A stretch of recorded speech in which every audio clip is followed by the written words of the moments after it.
Pán minister, naozaj zajtra vyprší to ultimátum premiéra. Máte už nejaké informácie, či prišlo k dohode?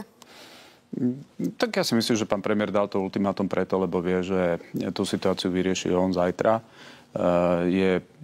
Dá sa očakávať, že to ultimátum dal práve preto, aby bola daná nejaká hranica časová, že kedy treba doriešiť tieto otázky. Ja som v tom, že zajtra bude oznamené, že bude zmena na ministerstve športu a cestovného ruchu. To je jedna vec. A druhá vec, že nejaká dohoda padne aj pokiaľ ide o stranu Hlas, zrejme aj ona príde o jeden rezort. Vy ste teda povedali, že to rozhodne predseda vlády. Znamená to, že koaliční partneri sa nejakým spôsobom nedohodli? Máte také informácie? Práve naopak, ja by som povedal, že to premiér urobí, je súčasťou takej širšej dohody. Veď pán premiér by nešiel do niečoho zase úplne tak, že je to pretlačené na silu. Ja si myslím, že tie debaty, ktoré boli už od konca roka, tak jasne naznačujú, že to pôjde týmto smerom. A najmä, čo je dôležité, čo chcem ja zdôrazniť, ja neevidujem nikoho, kto by hovoril, že chce predčasné voľby. A nehovoria to ani samotní poslanci. A práve preto je to zodpovednosťou predsedov týchto troch strán, aby predostreli riešenie, ktoré bude trvalé, ktoré bude až do konca volebného obdobia, ktoré odstránia akékoľvek napätia, pretože nikomu, kto chce robiť v tej vláde pre ľudí, sa nerobí dobre v momente, kedy sa musíte chodiť pri každej schôdzi doprosovať, či sa niekto bude prezentovať v parlamente alebo nebude. Proste ľudia nevolili túto vládu, aby sa tu riešili takéto osobné veci a stále nejaké pozície, a preto ja oceňujem, ak zajtra predostrú traja predsedovia strán. Je to ich zodpovednosť. Ja ani veľmi nesúhlasím s tvrdením, ktoré niekedy pán premiér hovorí, že čo on s tým má, tak pokiaľ je premiér, tak má s týmto, aby tá vláda fungovala. Áno, sú momenty, kedy niekedy tie vzťahy osobné sa môžu dostať do roviny, že nevie to dotiahnuť pôvodná strana, veď na konci dňa aj Peter Pellegrini, keď odchádzal od Roberta Fica, tak pán premiér vie, že sú niekedy už rozhodnutia, kedy to pôvodné zoskupenie fungovať nevie. To znamená, ak sme v tejto fáze, tak je úplne normálne, že premiér do toho vstúpi a povie, toto vidím ako prirodzené, udržateľné riešenie. A ja si myslím teda, že to je v tejto konštelácii, ako som povedal. Vy ste teda povedali, že očakávate, že sa udeje zmena na poste ministra cestovného ruchu a športu. Znamená to, že vy ste rokovali s premiérom o svojom zotrvaní? Predsa len pôvodná tá požiadavka Huliakovcov bola na rezort životného prostredia. Veď súčasťou debat môže byť, že niekto niečo žiada. Tak to, čo ja chcem, že ak sa niekto chce dohodnúť, tak má adekvátne, primerané požiadavky, ktoré spejú k dohode. Ak niekto silou mocou by žiadal niečo, čo je v podstate ťažko dohodnutelné, tak samozrejme vtedy by to znamenalo, že cieľom nie je dohodnúť sa, ale práve naopak rozbiť tú vládu. Čiže sú to základné pozície v rámci rokovaní, do ktorého tak vstupujete, ale môže sa to meniť v rámci toho, ako sa situácia vyvíja. Napriek tomu tá otázka stále zostáva. Vy ste rokovali o svojom zotrvaní na rezorte životného prostredia? Nikdy nikto nepovedal, ani premiér, že by som mal opustiť ministerstvo životného prostredia. Nikdy tá otázka voči mne takto adresovaná nebola, takže v podstate vždy mi len bolo povedané, že v hre je šport, cestovný ruch, a to aj odzrkadľuje, myslím si, také širšie, by som povedal, politické reálie, ktoré sú. Ja sa na to pýtam práve preto, lebo aj Tibor Gašpar aj u nás v relácii Analýzy 24 naznačil, že nemusíte zotrvať na ministerskej stoličke, že sa môžete vrátiť do parlamentu. Tento scenár je v hre a kedy by sa mohol naplniť? Ja nerozumiem, čo Tibor Gašpar rozpráva po médiách, takže ja myslím, že aj som už včera písal SMS-ku, že nerozumiem, že čo má zapotreby mňa komentovať. Keby som chcel ísť do parlamentu, že chcem ísť, tak sám sa rozhodne, že idem do parlamentu a robiť stranickú politiku. Nerozumiem, akože čo týmto sleduje pán Gašpar. Ja do parlamentu sa nechystám. Keď hovoríte, že keby ste sa vrátili do parlamentu, robili by ste teda politiku, bol by to odkaz komu? Premiérovi alebo Andrejovi Dankovi? Lebo to očakávam, že by ste odišli vy do parlamentu, išli by s vami aj vaši štátni. Znamená to, že by sa vytvoril ďalší silný blok? Ja tvrdím, že ja chcem vo vláde pracovať. Ja chcem, aby sme udržali vysoké tempo násadenia, ktoré máme. Napríklad na životnom prostredí sme jeden z lídrov čerpania eurofondov, napriek tomu, že keď som nastúpil na post ministra životného prostredia, tak tam prepadlo 430 miliónov eurofondov v roku 2023. Máme najrýchlejšie tempo odkanalizovania Slovenska. Je to 10-násobne viac peňazí dávame na tento účel, takže ja chcem pracovať, ale všade aj hovorím, ak lídri koaličných strán nebudú vedieť aj nám zabezpečiť, ktorí pracovať pre Slovensko chceme zabezpečiť normálnu politickú klímu na to, aby prechádzali zákony a podobne, tak nie len ja, ale viacerí sú potom takí, ktorí hovoria, že nemá význam potom v tej vláde byť, hej, tak akože fyzicky sa s tým spájať.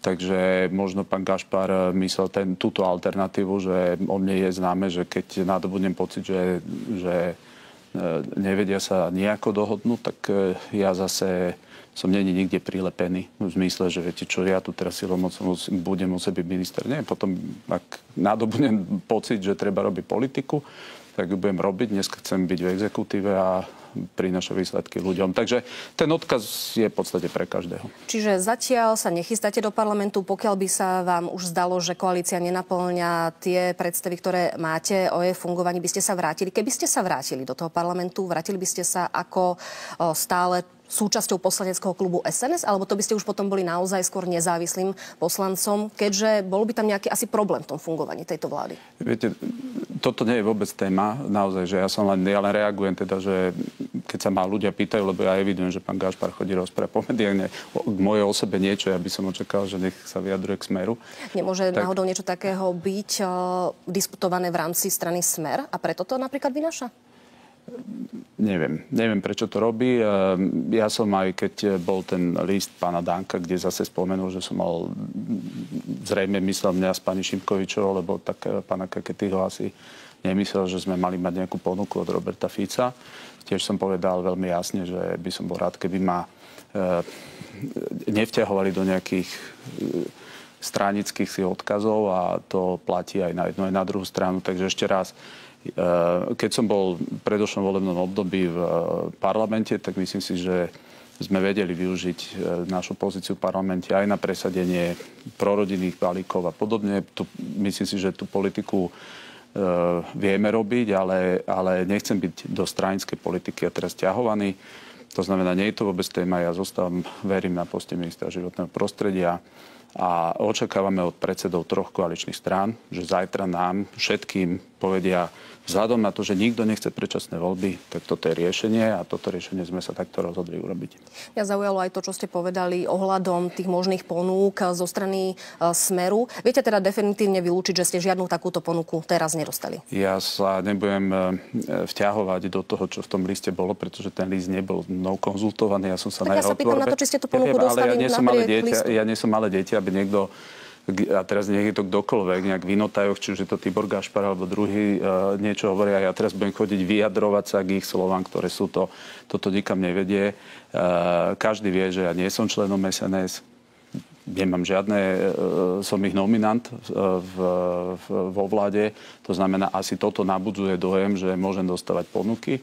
Ale to, čo je pre mňa je, ja určite ohľadom politickej budúcnosti ako s prvým budem vždy rokovať s Andrejom Dankom a nemám najmenší dôvod teraz sa vyjadrovať akože k iným veciam.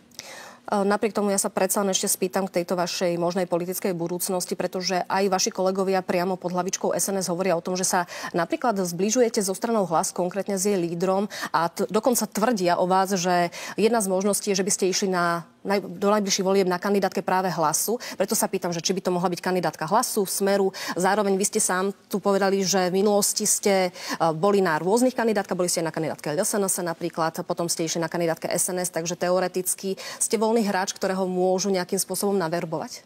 No, platí, čo som povedal, že ja určite budem mať debatu o politickej budúcnosti so Slovenskou národnou stranou.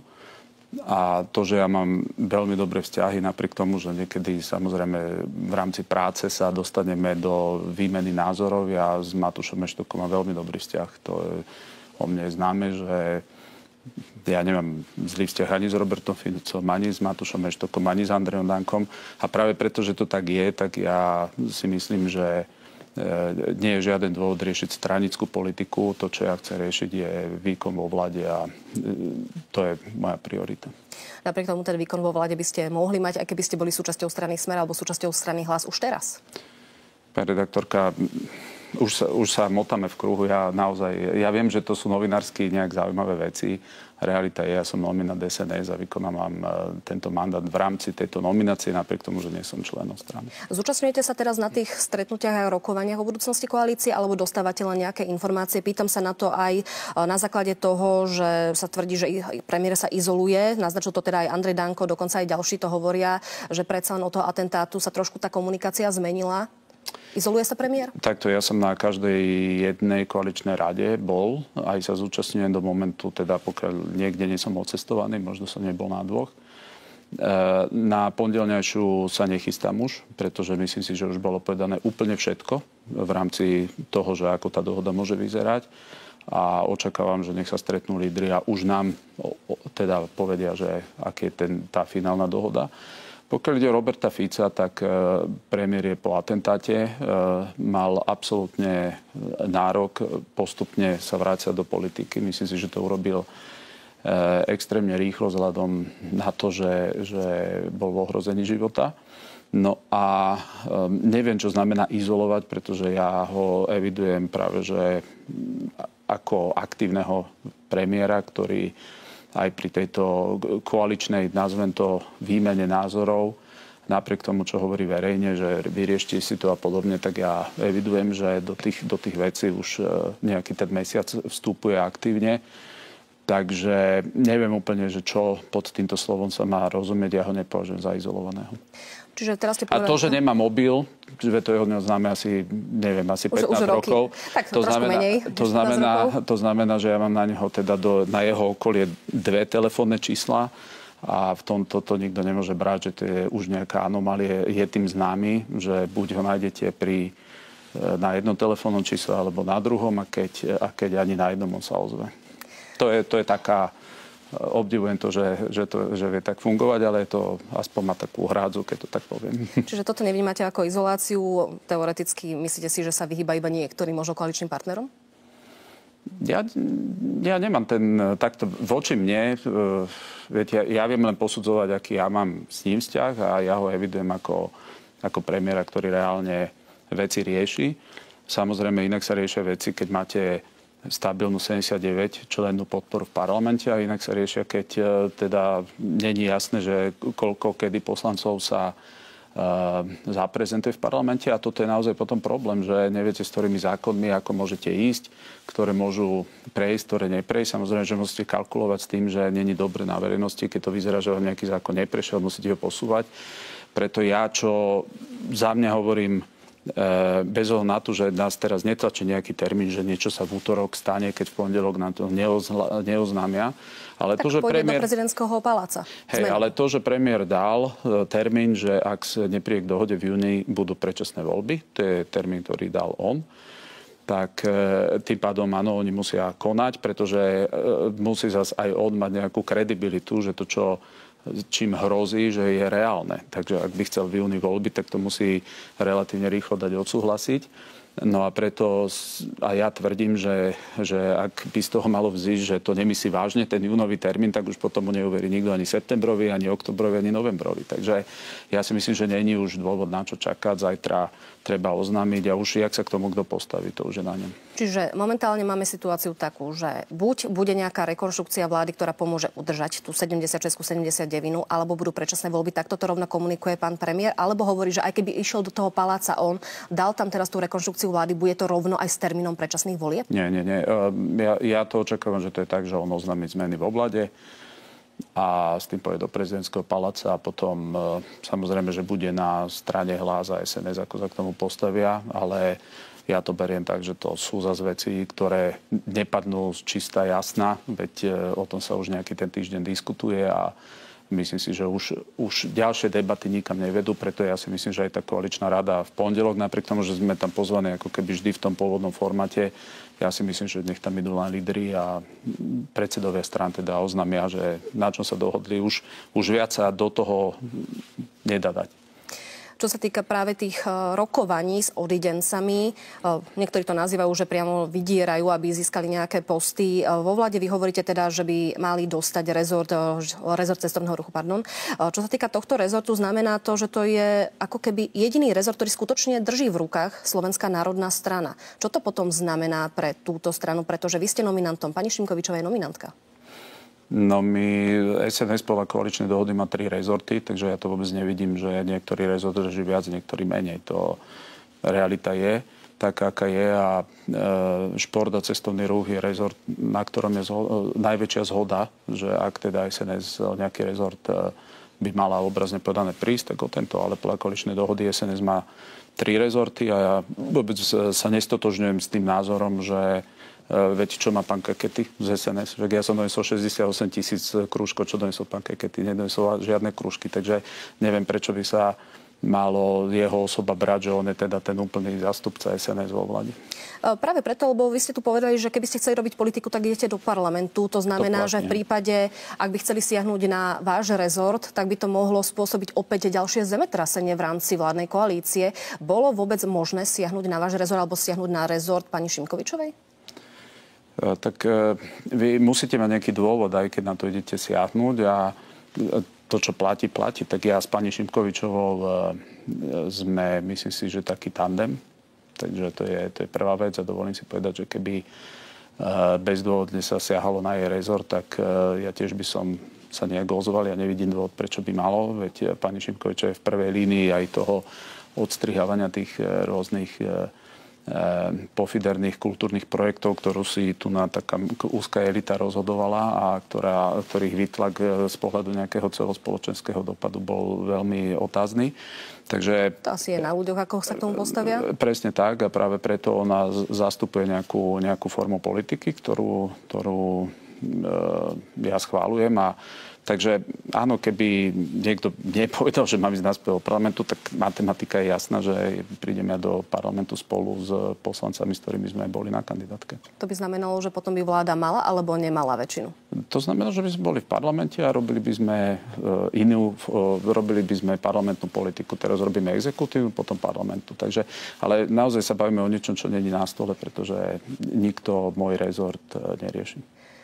Mňa ešte zaujíma, že čo sa týka napríklad aj toho vášho rezortu, že či ste nedostali niekedy ponuku vstúpiť priamo do SNS od Andreja Danka? Zatiaľ nie. A vysvetľujete si to čím?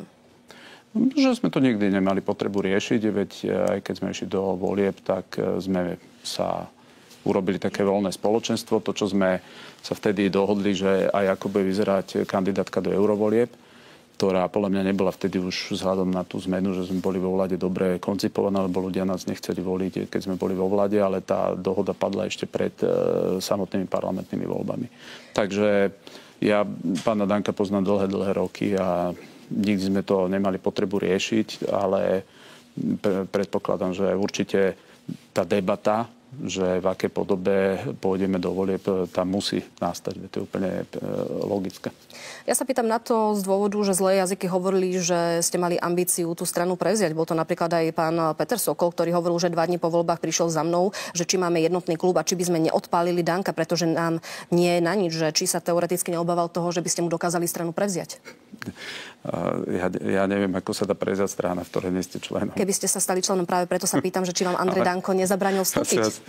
Toto je bulvárna strašná téma. Pozrite, pán Sokol to použil určite preto, lebo keď povstali proti Andrejovi Dankovi, tak niektorí možno vadilo, že sa nepostavila ja proti pánovi Dankovi, tak púšťali takéto nejaké do éteru, lebo asi predpokladali, že to bude mať nejaký negatívny dopad, ale môžem vás ubezpečiť, že už logika veci hovorí, že neviem, ovládnu stranu, keď nie ste ani členom a nemáte tam nikoho, tak jak chcete ovládnu stranu, keď tam nikoho ani nemáte. Ja rozumiem, ďakujem. Poďme teda ďalej.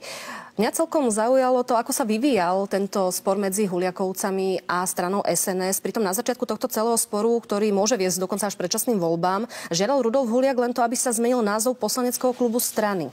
Bola to chyba, že im to SNS neumožnila?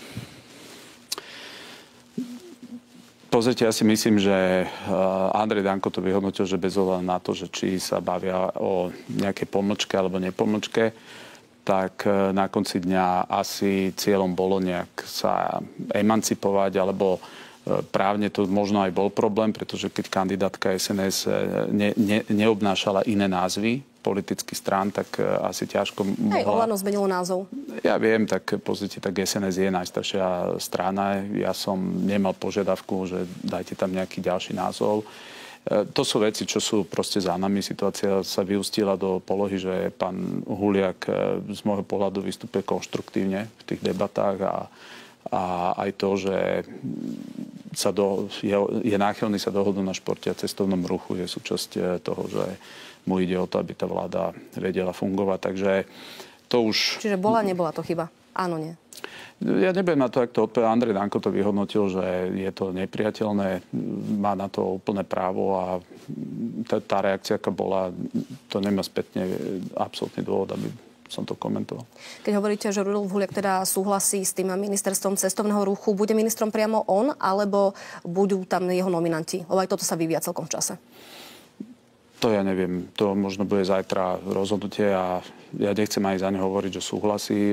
Ja len hovorím, že tak nie je a priori proti. Budeme to takto držať. Tak, že vnímam to, že nie je a priori proti, ale nechcem za neho hovoriť, že s čím súhlasí, nesúhlasí. A kto bude ministrom, tak to bude závisieť pre všetkým od pána premiéra, ak sa tak rozhodne, lebo premiér sa musí stotožniť s nomináciou ministra. Nemyslím si, že Robert Fico je premiér, ktorý by vymenoval za kohokoľvek. To znamená, že on bude žiadať, pretože samozrejme, že keď sa stotožňujete s nejakým menom, prinesiete ho prezidentovi, tak poprvé musíte mať predpoklad, že prezident tiež aspoň v tej teoretickej morálnej rovine povie, že je to dobrý nominant, to je prvá vec. A druhá vec, premiér prenáša na seba určitú formu zodpovednosti za to, čo na tom rezorte, na akomkoľvek rezorte sa v budúcnosti bude diať. To znamená, že pri politickej formácii vždy to býva, že buď sa preferuje, aby tam išla politicky exponovaná osoba, to znamená ten, ktorý je nositeľom nejakej moci, pretože si sám potom za to nesie politickú zodpovednosť. Alebo potom to zase, ak toto nemá byť prípad, tak potom to musel byť nejaký úplný zase manažerský taký káder, s ktorým sa premiér stotožní. To znamená, ak by to bola samotná osoba pána Huliaka, tak by to splňalo to prvé kritérium. A ak to bude nejaká zase druhá, ale hovorím, to sú veci, ktoré podľa mňa v pondelok si musia oni vyjasniť. Aké sú možnosti práve pre tých odidencov z Hlasu? Tí asi rezort nedostanú, predpokladáme, budú tam nejaké iným spôsobom podiel na moci vo vláde, či to budú štátni tajomníci, poprípade nejakí nominanti? To neviem. Ja evidujem, že pán Migal mal aj nejaké, som s ním aj raz telefonoval ohľadom toho, ako on to vidí, s tým, že veľa tých nápadov, ktoré on má, tak ja sa tiež s tým stotožujem. Napríklad jemu chýba hĺbšia debata pri niektorých záväzkoch, ktoré vznikajú pri príjmaní nových zákonov, s čím ja sa absolútne stotožňujem, pretože naozaj niektoré sociálne balíky boli prijaté podľa môjho názoru dosť urýchlene, napríklad aj samotné rozhodnutie o zrušení výstavby nemocníc na Rásochoch a následne presťahovanie do Ružinova. To sú všetko otázky, ktoré vznikli dosť narýchlo, ale samozrejme, že je to kompetenčná právomoc ministra, ktorý to urobil. A ja som vždy u pána Migala skôr videl tú snahu sa baviť o takýchto veciach. To, čo je u nich v kuchyni úplne že vnútri, ja som na to nemal ani čas, ani kapacitu to sledovať. Čiže sami budete čakať, že akým spôsobom sa to s nimi dohodne? Ale predpokladám, že takto zatiaľ, pokiaľ pán Huliak jasne hovoril, že chce podiel na exekutíve, u týchto poslancov zo strany Hlas, ja zatiaľ osobne som to až takto vyhrotene nevnímal. Nechceli ste byť mediátorom medzi práve pánom Eštokom a týmito odidencami z Hlasu, keďže hovoríte, že vychádzate dobre z oboma?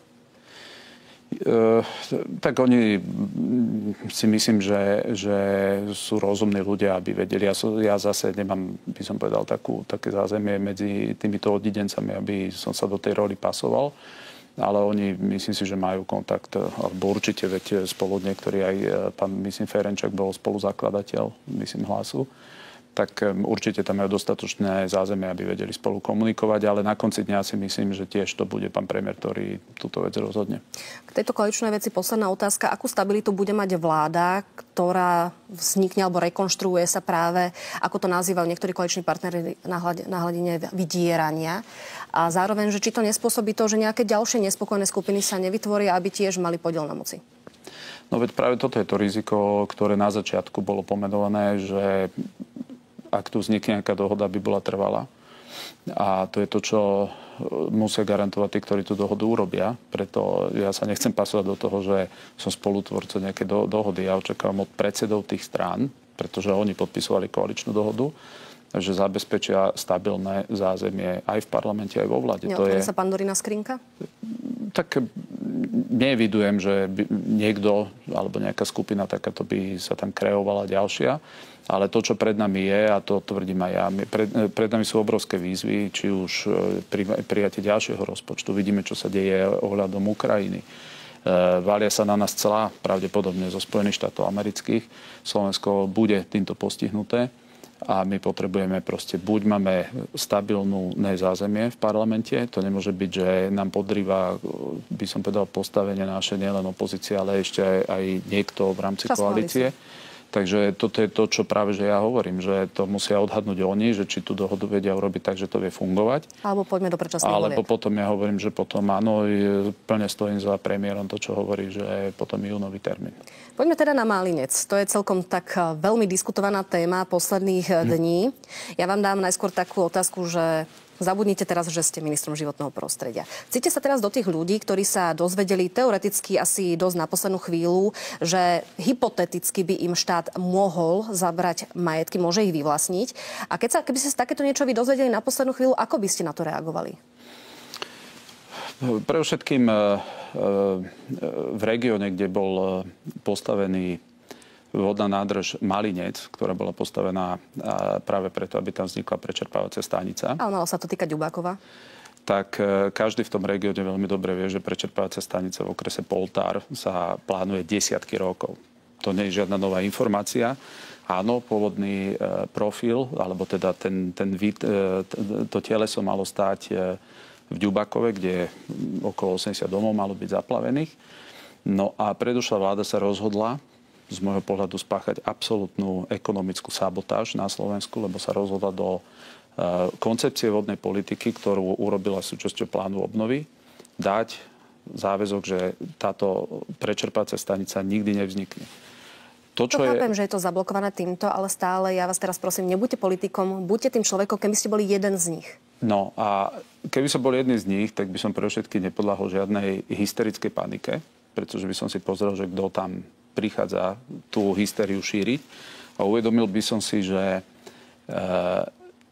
bez toho, aby bola súčasťou toho samospráva, vyšší územný celok, štát, nevie v danej lokalite nič vzniknúť.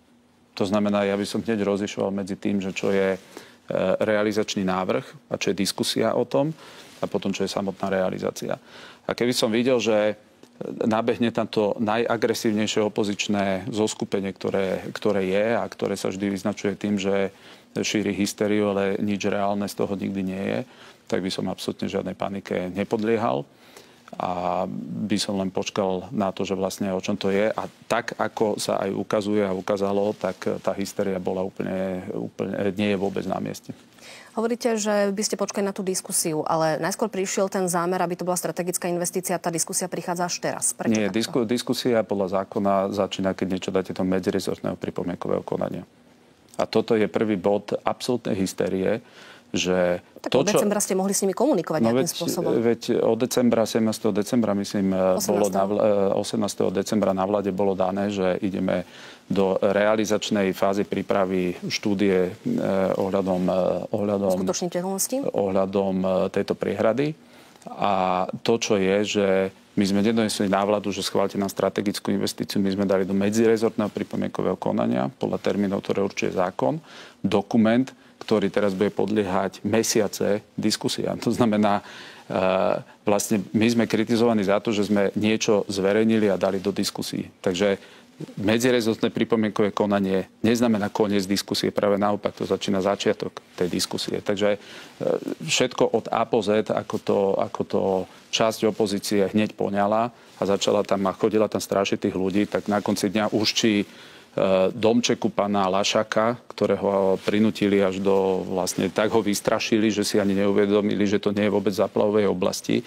Tak to je presne ten najlepší. Nie je problém to, že sa málo o tom informuje, lebo potom by možno takéto nevznikali problémy, že ľudia naozaj podľahnú nejakému strachu, že sa to môže dotknúť ich. Však, ale to je to, čo ja hovorím, že tam nabehli hysterici z Bratislavy, ktorí doteraz sa tvárili, že sú zelení politici a bojujú proti najzelenšiemu, čo dnes v Európe môže byť. Ja najskôr chcem povedať... komunikácia z vašej strany? Ešte raz, ja chcem povedať, najskôr si povedzme, čo je prečerpávacia stanica, pretože my sa tu bavíme hneď o procesoch.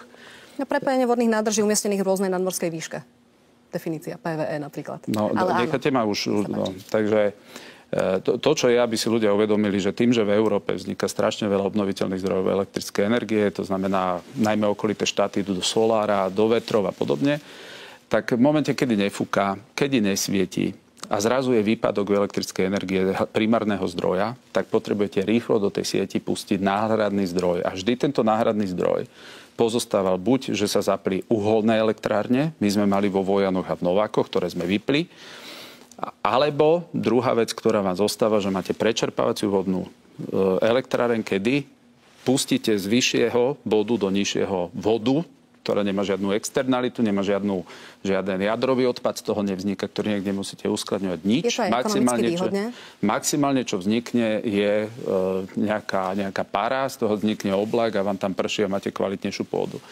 A druhá vec, ale ktorá je rovnako dôležitá, že zase keď máte obrovský prebytok elektrickej energie, lebo zrazu fúka veľa, zrazu je veľa slnka a vy nemáte takú spotrebu elektrickej energie, tak vtedy dnes potrebujete spaľovať, normálne tu vyrábate teplo v podstate z tej elektriky, čo vypúšťate do ovzdušia a preto je to neekologické, pretože zrazu oteplujete v čase, kedy všetci hovoria, že je globálne oteplovanie, tak oteplujete ešte viac planetu, tak vtedy sa využívajú prečerpávacie stanice, aby vytlačili zo spodnej časti priehrady do vrchnej vodu. Opäť je to environmentálne čisté a tam vlastne zakonzervujete tú elektrickú energiu. Je to extrémne profitabilný, by som povedal, projekt. Tak, jak niekto má ropu a plyn, my máme vodu, lenže tu vznikla skupina ľudí, ktorí si povedali, že na Slovensku nič nechcú, aby sa stávalo. Tvrdia v podstate, že Slovensko nepotrebuje žiadne investície, žiaden rozvoj. Ja tvrdím opak. A celý ten príbeh aj o tom, že my tam vidíme niekoho vyvlastňovať, je falošný, pretože môžete sa pozrieť, všetky diaľnice, všetky fabriky stoja vždy na nejakých pozemkoch, ktoré ale sa nevyvlastňujú za to, že dajte nám to zadarmo. To sú, by som povedal... To nehovorí, že to sa to vyvlastní zadarmo, ide sa za trhovú cenu, áno. No a ide sa za cenu, práve, že ktorá je oveľa vyššia ako cena, ktorá tam dnes je. Môžete si pozrieť, ako dopadol bratislavský obchvat, kde pokiaľ tam boli nejaké role, tak to stálo oveľa inak, ako ja rozumiem tú diaľnica. Ekonomickú výhodu, rozumiem aj, že je to z toho environmentálneho hľadiska ako výhodnejším spôsobom. Tu ide o to, že niektorí ľudia tam naozaj farmárčia, majú tam svoje živobytie. Skôr sa zameriavajme na toto, sú tam rôzne farmy, ktoré sa obávajú, čo bude, obávajú sa napríklad aj o pitnú vodu. Nevedia si predstaviť, akým spôsobom bude zabezpečená tá kvalita, keďže od 50 metrov od ich hranice práve toho farmárskeho pozemku nejakým spôsobom by mala byť tá zóna ešte stále. Pani redaktorka, nenájdete na Slovensku priehradu. Napríklad pri Liptovskej Mare muselo byť 4 000 ľudí vysťahovaných. Vy nenájdete na Slovensku vodnú priehradu, kde by nebol nejaký pozemok zaplavený, nejaký domček niekde. Teraz do Maša vyschýňa, tak našli tam domy. Môžete sa ísť pozrieť pri Gabčíkove. Nenájdete, my si tu nemalujeme príbeh, že dá sa na Slovensku niekde niečo postaviť, kde niekde nebude dotknuté nejaké životné prostredie. Výhoda tejto lokality, a to chcem povedať úplne jasne, je to, nezasahuje to do žiadnej vysokého stupňa ochrany prírody typu, že by tam bola teraz z pohľadu životného prostredia blokácia čokoľvek robiť. Nedochádza k zaplavovaniu žiadnych miest a obcí. Áno, je tam niekoľko domov, niektoré sú bez súpisných čísiel na nevysporiadaných pozemkoch. To znamená, to je tiež dosť dôležité, že nie všetky zdá sa, že sú tam postavené regulárne. A to, čo je, áno, tak niekde bude zasiahnutý nejaký pozemok. Otázka teraz je, a to, čo chcem povedať, najvýhodnejšie, kde to je postaviť, je práve lokalita Malinec. Malinec vždy bol pripravený na niečo takéto. Ak si povedia miestne samosprávy. Hriňová, Cinobaňa, Detvianská Huta, Látky už v priebehu pár dní odmietli zámer investície. Výborne, to znamená, my to budeme všetkým ľuďom vysvetľovať, o čo ich chcú obrať, akú investíciu tam nemusia mať. Poltár patrí medzi najchudobnejšie okresy. My tým ľuďom detálne povieme, aké sú toho benefity, aké z toho môžu mať príjmy, ako to vie pozdvihnúť životnú úroveň a pokiaľ akákoľvek samospráva, akákoľvek vúcka, len preto, že sú tam na niektorých tých obciach alebo na niektorých vúckach zrejme ľudia, ktorí chcú bojovať s vládou, lebo patria k opozičným stranám, tak povieme... Tak nutne byť. No, možno aj to tak je. Tak my budeme absolútne v poriadku, preto máme náhradné ďalšie oblasti, kde to vieme dať, kde ale je jedna zásadná nevýhoda, že to, čo už tu stojí, priehrada Malinec, ktorá patrí štátu, tak tam tá priehrada ešte nie je. To znamená, o to sa by to muselo predražiť. To, že to potrebuje Slovensko, slovenské elektrárne sa ozvali, že to potrebujeme. Vodohospodári sa ozvali, že to potrebujeme. Európska únia hovorí, že musíme začať v Európskej únii, ak chceme mať stabilnú elektrickú sieť, začať budovať takéto formy ekologických riešení. A keď samozrejme niekto povie, že nič tam nechcú, že chcú tak žiť, ako tam žijú, pokiaľ si povedia, že tam nechcú mať žiaden rozvoj, žiadne investície, môžu tam dať aj Čiže toto prvé rozhodnutie to ešte neznamená, až potom, keď s nimi budete rokovať, až vtedy budete si vedieť to definitívne stanovisko a podľa toho sa zariadíte a zrušíte ten zámer? Pozrite sa, ja garantujem, že ja teraz budem, aj keby som mal 2 roky tým ľuďom tam vysvetľovať, aj keby to povedali, že za žiadnych okolností tie samosprávy to tam nechcú. My budeme tým ľuďom to tam vysvetľovať, aby každý v Poltári, aby každý na strednom Slovensku vedel, akú investíciu za niekoľko miliárd tam mohli mať a nebudú mať, pretože pár hysterických politikov z Bratislavy len preto, aby viedlo vojnu s vládou, tak rozhodlo sa použiť tých ľudí na túto konfrontáciu. Je to iracionálna debata, tak, jak bola o tom, že Lašák má mať zaplavený dom, tak, jak teraz niekto rozpráva, že ohľadom pitnej vody, hej, že tam budú riasy. No, riasy vznikajú vtedy, keď je stojatá voda, niekedy je prečerpávaná voda. Proste tie riešenia technické, keď to majú Rakúšania, keď to majú Švajčiari, keď je potom obrovský dopyt, keď slovenské elektrárne hovoria, že ak by boli do toho prizvané, okamžite do toho idú. Keď dnes ekonomicky vychádza, že trh to vie sám zaplatiť, tak ak si povedia, že to nechcú, my to tam nebudeme pretlačať. Aký výkon by mala mať práve táto prečerpávacia vodná elektráreň? Predsa len, aj URSO kritizuje, že zatiaľ ešte nie je úplne jasný ani z tej svojho vášho návrhu, aký bude celkový inštalovaný výkon. Ministerstvo financií zase hovorí, že tam chýba spresnenie dotknutého územia. Nie je to úplne teda zrejme, že do akého až výkonu by ste to chceli ísť, ale podľa toho vlastne súvisí aj to, aké to územie bude zasiahnuté. No veď, a to je výsledok toho medzirezortného pripomienkového konania. Tak toto očakávali, že už bude v tom návrhu, ale je to pripomienka práve. No, však je to pripomienka a my práve teraz v rámci tejto debaty budeme definovať, pretože Ďubakovo, ktoré malo stať a ktoré predošla vláda, sa rozhodla nepostaviť a nielen, že rozhodla, keby sa rozhodli nepostaviť, ale oni schválili do dokumentu... Je to zabetonované, aby sa tam nemohlo stavať, áno. Do dokumentu, na ktorý si zobrali v pláne obnovy peniaze, tam zakázali túto výstavbu, ktorá bola desiatky rokov pripravovaná. Táto lokalita tiež bola desiatky rokov analyzovaná, pretože to je veľmi blízko. Geológovia sa tomu venovali viac ako 20 rokov. Tvrdia, že najlepší profil, ktorý tam vie vzniknúť práve v tejto časti. A to, čo teraz ide, kým Ďubakovo malo mať výkon 600 MW, Tuná vie mať od 600 až do vyše 2000. A aby ľudia mali predstavu, tak približne 1000 MW je výkon Mochoviec. A práve preto je teraz otázka, buď postavíme jednu veľkú, alebo postavíme viacero menších. To, čo ale je tu otázka základná, či na Slovensku chceme, aby sme mali infraštruktúrne diela, ktoré Slovensku zarábajú peniaze, tak ako keď sa stávali Mochovce, tento cirkus bol ten istý, hovorili, že sa to ani nesplatí, že je nízka cena elektrickej energie. Dnes, tento rok zverejnili, že za rok 2024 Mochovce zarobili 800 miliónov eur. Keď sa pozriete, aké zisky má Gabčíkovo, tiež presne táto politická zelená lobby, ktorá teraz v Bratislave behá klamať ľudí do poltára, tak presne takáto skupina ľudí hovorilo, že netreba dostať gabčíkov, treba to vyhodiť do vzduchu. Ako sa chcete vysporiadať s tým, že navrhovaný investičný zámer je v priamom rozpore s územným plánom veľkého územného celku Banskobystrického kraja? Upozornilo na to aj ministerstvo hospodárstva. Únia je slovenská župa. To je tá otázka, či to tam chcú alebo nie. Ale keď je to proti územnému plánu? Čiastočne. Malinec už v 98.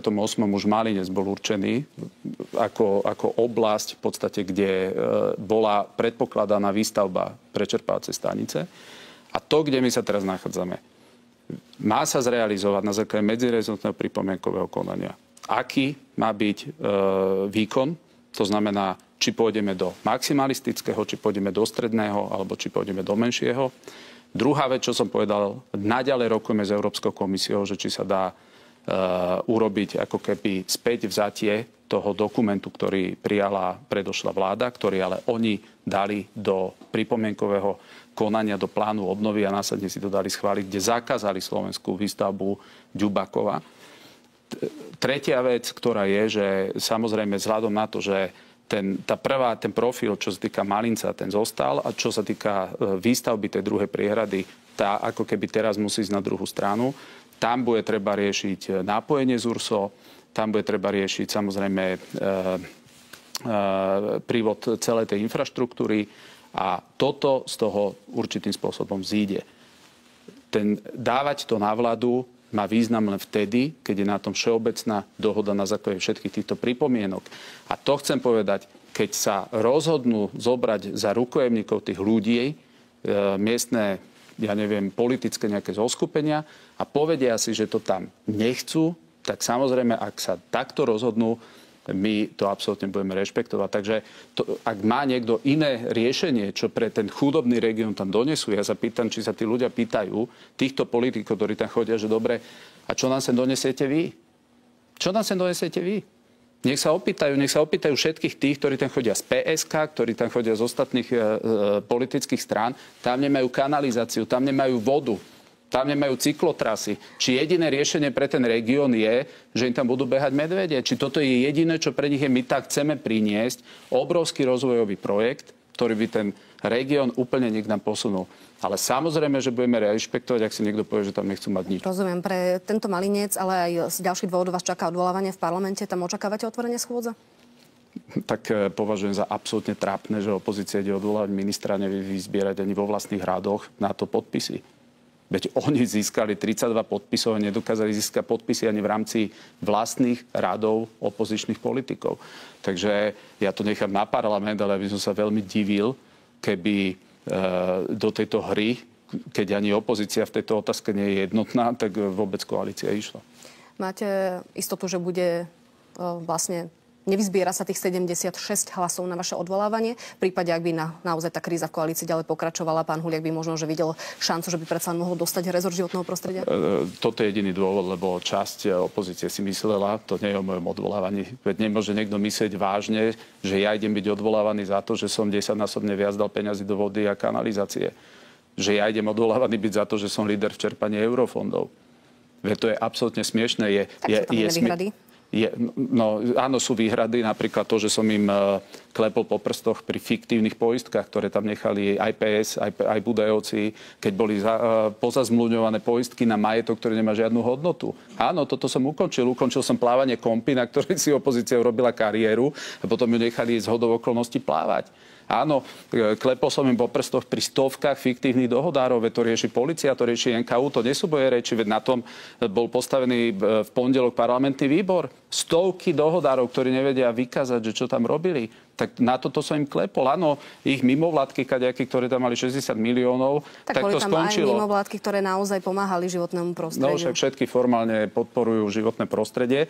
Aj oni formálne, títo politici doteraz rozprávali o klimatickej zmene a potom idete so zámerom, na ktorom Slovensko nie len vie obrovský zárobiť. Tam je viacero iných ešte aj problémov, však vidíte aj tie pripomienky aj z vašich redaktorka, keď prídete, keď som dával zákon o posudzovaní vplyvov na životné prostredie aby kadejaké mimovládky vám nemohli nabúravať to, že si chcete postaviť niekde plot pri dome a trvá vám to 3-4 roky, aby ste dostali nejaké povolenie.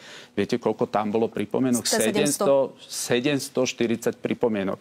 Pri Malinci 29. Došlo 29. Takže vždy, keď dáte niečo do medzirezortného pripomienku konania, vždy prídu pripomienky. Tu prišlo 29, pri zákone, ktorý už platí, došlo 740. Takže o tom to je, že keď máte pripomienkové konanie, tak sa s týmito pripomienkami vysporadúvate, odpovedáte na ne, zapracúvate ich a takýto je normálny zákonný proces. Moja úplne posledná otázka na záver. Vaše očakávania budú predčasné voľby alebo sa zajtra v koalícii dohodne? Predčasné voľby nebudú. Ďakujem veľmi pekne, že ste prijali pozvanie do Politiky 24. Ďakujem pekne.